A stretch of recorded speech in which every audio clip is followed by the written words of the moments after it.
Un hombre se rasca compulsivamente la mano. Está nervioso, inquieto, como si algo debajo de su piel lo estuviera consumiendo desde adentro. Su esposa le sugiere que se acerque al bebé, que lo cargue, que lo abrace, pero él se niega. Algo en su interior se lo impide. Poco después, sin decir mucho, se marcha y deja a su esposa a solas con el pequeño. La mujer intenta darle de comer, pero el bebé se resiste. Comienza a llorar con fuerza, cada vez más intenso, hasta que de pronto todo se detiene. El bebé deja de llorar. La madre suelta la cuchara, se desliza de la silla y cae al suelo. Comienza a gatear en dirección a la ventana y sin que nada ni nadie pueda impedirlo, salta al vacío. En ese mismo instante, el bebé vuelve a la normalidad. ¿Qué fue lo que pasó? ¿Por qué el bebé dejó de llorar tan repentinamente? ¿Por qué su madre actuó de esta forma?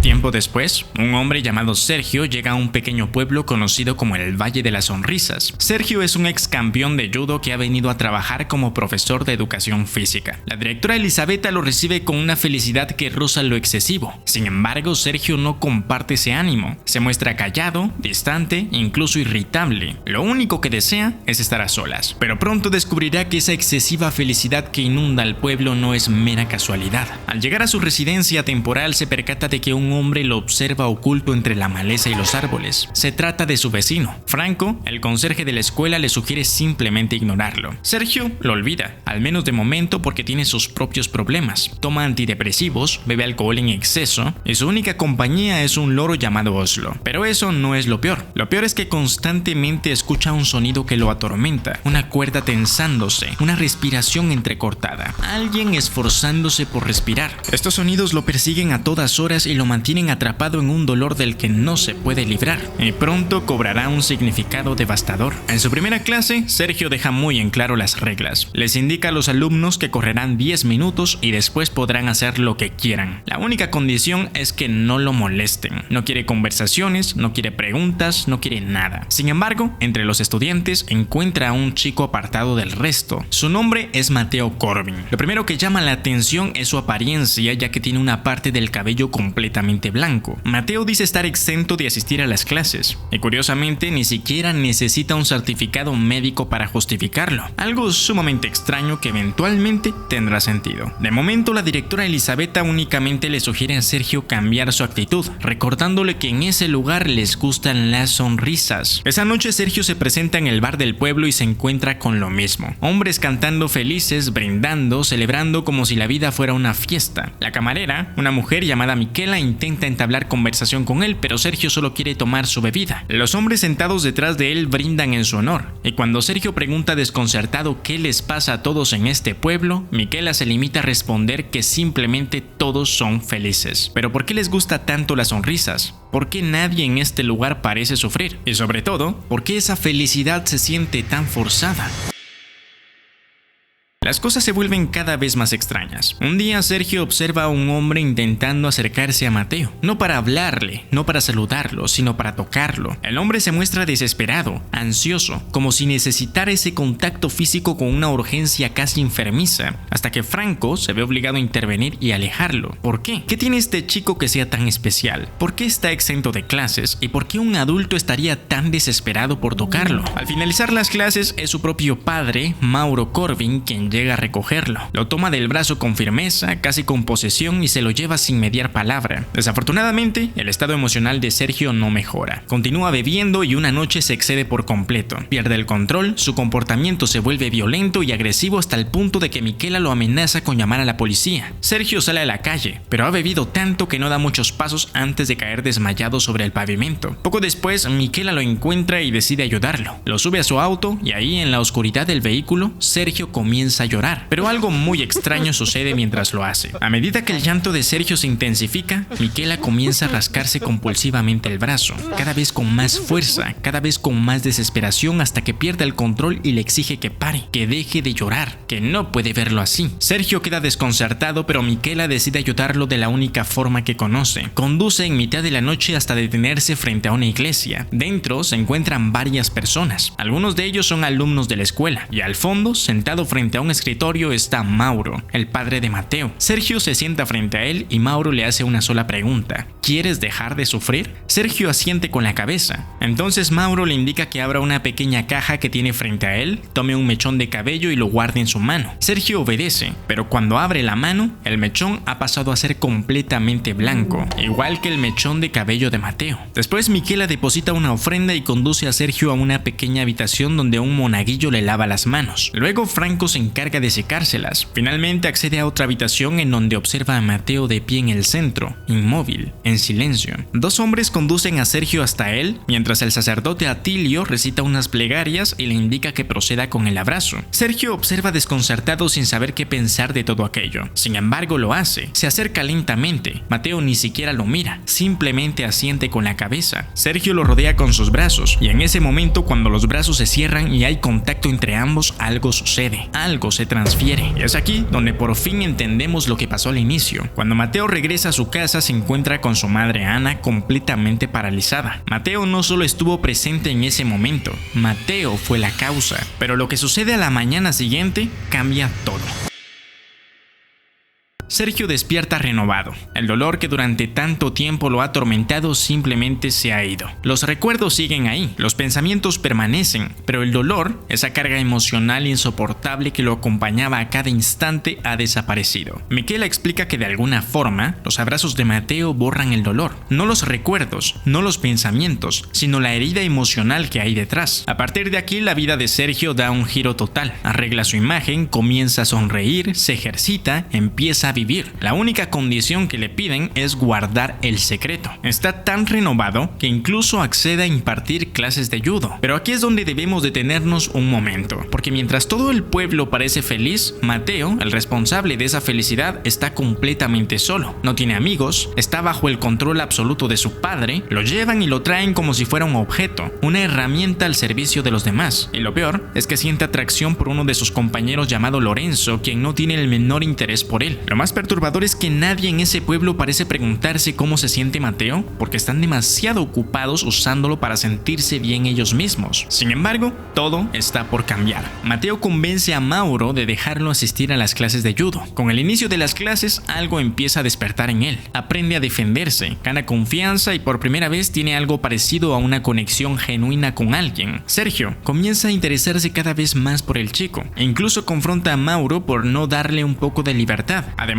comienza a salir con Miquela. Todo parece ir relativamente bien, hasta que un día, el vecino de Sergio se presenta en su casa únicamente para darle una advertencia. Te obligaron a abrazarlo, lo dejaste entrar igual que todos. Esta advertencia pronto cobrará sentido y el resultado no será nada agradable. Un día Mateo visita a Sergio y suceden varias cosas peculiares. La primera es que Oslo, el loro, habla por primera vez después de mucho tiempo, algo que solo solía hacer con el hijo de Sergio. La segunda es que cuando Franco aparece y ve a Mateo en la casa, lo toma por la fuerza e intenta llevárselo. Sergio interviene, pero Franco no entiende razones, por lo que Sergio lo confronta directamente. Ambos comienzan a discutir y de pronto ocurre algo sumamente extraño. De forma inexplicable, Franco pierde el control de su propia mano y se abofetea a sí mismo. Al mismo tiempo, Mateo se aleja corriendo, dejando a Franco sumamente asustado y a Sergio completamente confundido. Pronto la cercanía entre Sergio y Mateo empieza a molestar a los demás, tanto que la directora Elisabetta junto al sacerdote Atilio expresan su descontento y el de toda la comunidad. Les incomoda que Sergio se reúna a solas con Mateo. Y es que hay que entender algo fundamental. Ellos no ven a Mateo como un adolescente, lo ven como un recurso, casi como un santo. Y cualquier cosa que amenace su acceso a él representa una amenaza para la estabilidad emocional de todo el pueblo. Pese a esta advertencia, Sergio continúa reuniéndose a escondidas con Mateo. Comienzan a verse por las noches en un edificio abandonado. Ahí ambos empiezan a conocerse más a fondo. Sergio revela detalles de su pasado y también expresa su enojo porque considera que Mateo está siendo utilizado. Además, le hace una pregunta sumamente importante: ¿a dónde va todo el dolor cuando lo abrazan? Mateo no responde, al menos de momento, pero la respuesta cuando llegue será devastadora. Sin embargo, pasar tiempo con Sergio comienza a producir un cambio profundo en Mateo. Por primera vez en su vida, alguien lo trata como una persona y no como un instrumento. Empieza a ser consciente de la manipulación que sufre por parte de quienes lo rodean, así que decide comenzar a resistirse. mudarse. Un día, una mujer aparece frente a su casa, desesperada por tocarlo, citando palabras religiosas mientras intenta acercarse. Mateo se niega y entonces la mujer pierde el control de su propio cuerpo, da varios pasos hacia atrás y se arroja contra un camión. Mateo la observa, sonríe levemente y continúa su camino. Aquí se revela una verdad aterradora. Mateo no solo tiene la capacidad de sanar el dolor de quienes lo abrazan, también tiene el poder de poseer a todo aquel que haya tenido contacto con él. Cada abrazo deja una marca, y esa marca es una puerta de entrada. Primero fue la mujer de la calle, después posee a una chica, luego al sacerdote Atilio, y además posee a la madre de Lorenzo. Bajo su control consigue acercarse al chico y descubre que la mujer lo venera como si fuera un santo, con un enorme retrato de él colgando de una de sus paredes.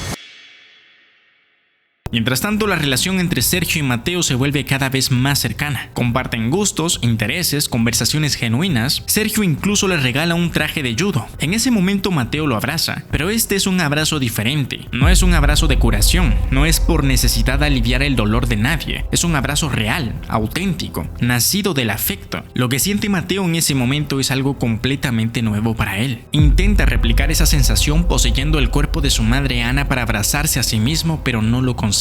Porque no es su madre quien lo abraza, es él mismo. Pero las cosas están por ponerse mucho peor. Mateo se cansa de los abrazos impuestos por su padre. Un día decide quedarse en cama y toma una decisión sumamente perturbadora. Posee a Lorenzo en mitad de la clase. Sin embargo, termina siendo descubierto, dando por concluida la posesión y dejando a Lorenzo en una situación sumamente embarazosa frente a todos. Por su parte, Mauro, Atilio y Franco se reúnen preocupados por la ausencia de Mateo y por su creciente rebeldía. Franco se altera, comienza a rascar compulsivamente y se muestra furioso. Esa misma noche, Sergio es atacado por un desconocido cubierto con un pasamontañas. Por suerte, su vecino aparece y lo salva. Después le explica las verdaderas consecuencias de los abrazos de Mateo. Le informa que tras el contacto, las personas quedan marcadas y esa marca le permite a Mateo entrar en ellas y poseerlas a voluntad. Es por eso que Mauro dejó de abrazarlo hace tiempo. El vecino revela además que él mismo tuvo la marca, pero logró quitársela y le ofrece a Sergio hacer lo mismo. Este lo piensa, pero de momento se niega. Tras el incidente en clase, Mateo visita a Lorenzo para entregarle sus pertenencias. Lorenzo es consciente de que se ha convertido en la burla de todos sus compañeros. Mateo le ofrece un abrazo. A Lorenzo no le encanta la idea, pero el dolor y la humillación que siente son tan grandes que termina aceptándolo. Se abrazan brevemente, Lorenzo se marcha y deja a Mateo nuevamente solo. Pero las cosas están por empeorar mucho más. Sergio, tras la conversación con el vecino, comienza a desconfiar de Mateo. Aún más cuando durante una clase de judo Mateo hace trampa. Posee a su contrincante para poder vencerlo. Sergio lo confronta, pero solo consigue que Mateo se moleste aún más. Esa noche, Sergio se entera de la historia de Miquela y de por qué necesita abrazar a Mateo más que cualquiera en el pueblo. Ella revela que fue víctima de un accidente devastador que dejó a más de 46 víctimas. Miquela perdió a su hermana y a sus padres de una forma terrible. Sufrió pesadillas durante semanas, un infierno interminable hasta que Mateo apareció y lo borró todo. Desde entonces se ha vuelto prácticamente dependiente de él. Y aquí es donde todo se descontrola. Mateo, ante el rechazo de Lorenzo y la creciente presión de todos, decide negarse a seguir dando abrazos, lo que desencadena el caos absoluto en la comunidad. Las personas comienzan a enloquecer. Al día siguiente aparecen con marcas en el cuerpo, heridas de tanto rascarse por la necesidad desesperada de abrazar a Mateo. Mientras tanto, el chico insiste en acercarse a Lorenzo, pero excede un límite que este no puede tolerar. Pierde el control, arremete contra Mateo y solo es detenido cuando Sergio aparece. Mateo resulta gravemente herido. Poco después llega Mauro y se lo lleva a casa. Sergio no sabe qué pensar. Se pregunta hasta qué punto pueden llegar las personas para conseguir lo que quieren. Y la respuesta la obtiene cuando aparece Franco con la mano vendada, revelando haber sido él quien lo atacó noches atrás. Por su parte, Mauro intenta volver a poner a Mateo bajo su control, pero el chico ha perdido toda la paciencia. Posee a su madre Ana, quien distrae a Mauro el tiempo suficiente para que Mateo los encierre con llave y escape. Sergio intenta comunicarse con él por teléfono, pero Mateo lo ignora. En su lugar lo posee y lo obliga a golpearse con su propio teléfono. El enojo que siente Mateo es tan grande que comete algo verdaderamente atroz. Posee a Lorenzo. Bajo su control, Lorenzo inicia una transmisión en vivo y se baña con líquido inflamable. La madre de Lorenzo, que se encontraba rezando frente al retrato de Mateo, escucha unos ruidos. Sube al piso superior y encuentra a su hijo produciendo gritos ahogados por la posesión. Cuando Mateo finalmente vuelve a su propio cuerpo, grita con todas sus fuerzas. Ha sentido en carne propia todo el dolor físico que le causó a Lorenzo. Ese mismo día, Sergio acude a su vecino. Ha tomado una decisión. Al ser consciente del peligro que representa Mateo, quiere liberarse de la marca. El vecino lo ata de manos, coloca un espejo frente a él y le pregunta qué fue lo que vio cuando Mateo lo abrazó. Sergio intenta resistirse, pero el vecino insiste hasta que la verdad sale a la luz. Sergio tenía un hijo. Se llamaba Giacomo. Había un chico en su escuela que solía burlarse de él porque llevaba el pelo largo. Un día, Giacomo llegó a casa llorando, pero en lugar de apoyarlo, le dijo que tenía que mostrar valor, que tenía que ser fuerte, y tomando una medida precipitada, le cortó todo el pelo. Tiempo después, el mismo chico que se burlaba de Giacomo sufrió una crisis de asma. Su inhalador desapareció misteriosamente. Tuvo una convulsión y estuvo a punto de perder la vida. Milagrosamente lo salvaron, pero Giacomo estuvo presente durante todo el episodio y no hizo absolutamente nada. No pidió ayuda, no intervino, simplemente se quedó ahí en silencio, porque la verdad es que siguiendo el consejo de su padre de ser fuerte, de mostrar valor, fue él mismo quien ocultó el inhalador. Y lo peor, lo verdaderamente imperdonable es que cuando Sergio lo descubrió, en lugar de asumir su responsabilidad como padre, en lugar de reconocer que fue su propio consejo el que desencadenó todo, le dijo a su hijo que era un monstruo. Como consecuencia de esas palabras, Giacomo tomó la decisión de quitar la vida. El sonido de la cuerda tensándose, la respiración entrecortada, alguien esforzándose por respirar, no ha sido otra cosa más que la forma en que Giacomo decidió partir de este mundo. Eso es lo que Sergio ha estado escuchando todo este tiempo, un eco de la tragedia que él mismo ayudó a provocar. Sergio rompe en llanto, su vecino lo abraza y le dice algo fundamental: debes perdonarte, no olvidarlo, pero debes sentir el dolor para que Mateo no pueda entrar en ti, porque esa es la clave, solo puede entrar en quienes le entregaron su sufrimiento a cambio de alivio. Esa misma noche, Mateo se presenta en casa de Sergio informándole que ha hecho algo terrible, pero no tiene tiempo de explicarlo porque minutos después aparecen Mauro y Atilio buscándolo. Sergio únicamente le permite entrar a Mauro. Mateo se oculta y escucha, y lo que Mauro revela sin saberlo cambia absolutamente todo. Mateo no es su hijo. Mauro y Ana intentaron durante años concebir uno, pero nunca lo lograron, hasta que llegó el día del accidente, el mismo accidente devastador que arrasó con el pueblo. Mauro acudió a ayudar y ahí, en medio del desastre, encontró a un bebé. Lo levantó en brazos y en ese instante todo el dolor que sentía desapareció. Creyendo que era un regalo de Dios, decidieron criarlo. Desde entonces, Mauro dedicó toda su vida a controlarlo, a mantenerlo a raya, hasta la llegada de Sergio, porque desde su llegada, Mateo nunca había mostrado ningún síntoma de agresión. Finalmente, sintiéndose responsable, Sergio revela dónde se oculta Mateo. Este es sacado por la fuerza, sedado e introducido en el vehículo. Para este punto, las personas del pueblo están perdiendo la cordura, así que se apresuran a volver a la iglesia. Sin embargo, en el camino sufren un percance. La llanta del vehículo se pincha, pero no es un accidente. De pronto, el vecino de Sergio aparece armado, dispuesto a eliminar a Mateo. Él lo hubiera conseguido de no ser porque Atilio logra desarmarlo y dejarlo inconsciente, pero no se detiene ahí. Poseído por un ataque de furia, Atilio, siendo sacerdote, comete un acto imperdonable y acaba del vecino. Tiempo después, Mateo despierta atado a una silla dentro de la iglesia. Afuera, decenas de personas golpean las puertas ansiosas por entrar. Mauro, Atilio, Franco y otro hombre se encuentran presentes intentando contenerlas. Atilio sostiene una escopeta, pero la desesperación ha llegado a tal punto que nada es suficiente. Las personas consiguen entrar. Decenas corren en dirección a Mateo. Ni Mauro, ni Atilio, ni Franco pueden hacer absolutamente nada. Mateo queda rodeado por una multitud desesperada que solo quiere tocarlo, abrazarlo, sentir su contacto. Y entonces, de pronto, todos se paralizan, quedan inmóviles, caen al suelo y revelan a Mateo, solo que su rostro ya no es el mismo. Ha pasado a ser un rostro envejecido, desgastado, con una expresión de dolor profundo, el resultado de todo lo que ha tenido que soportar. Entonces, todos los cuerpos comienzan a temblar. Mateo los está poseyendo a todos simultáneamente. Atilio se levanta, usa el arma contra Mauro y luego contra sí mismo. Después, los poseídos se ponen de pie, levantan el cuerpo de Mateo y lo sacan de la iglesia.